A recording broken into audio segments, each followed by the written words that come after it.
Kochi north railway സ്റ്റേഷനിൽ 27 kilo കഞ്ചാവ് പിടികൂടിയ കേസിൽ പിടിയിലായത് ഇടനിലക്കാരൻ എക്സൈസ്. ആന്ധ്രയിൽ നിന്ന് കഞ്ചാവ് വാങ്ങിയെത്തിയവരാണ് ഇന്നലെ റെയിൽവേ ഇന്റലിജൻസിന്റെയും എക്സൈസിന്റെയും സംയുക്ത പരിശോധനയിൽ പിടിയിലായത്.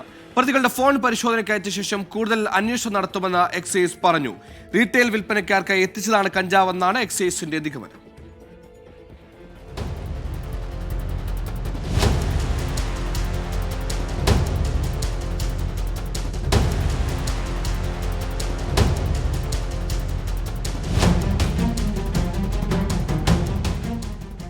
ഇന്നലെ രാത്രി എറണാകുളം നോർത്ത് റെയിൽവേ സ്റ്റേഷനിൽ നിന്നാണ് തിരുവനന്തപുരം കുന്നത്തുകള സ്വദേശി അക്ഷയ്, മണക്കാട് സ്വദേശി അജീഷ് എന്നിവരെ എക്സൈസ് അറസ്റ്റ് ചെയ്തത്.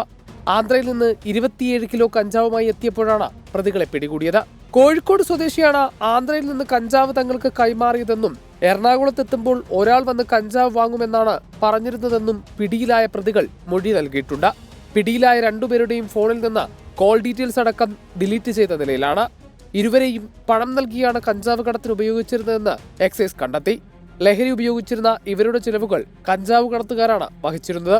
പ്രതികളെ ഇന്ന് കോടതിയിൽ ഹാജരാക്കുന്നതിനോടൊപ്പം കസ്റ്റഡി അപേക്ഷയും സമർപ്പിക്കും. ഇവരുടെ ഫോണുകൾ ഫോറൻസിക് പരിശോധനയ്ക്ക് അയക്കുമെന്നും എക്സൈസ് വ്യക്തമാക്കി. 24 കൊച്ചി.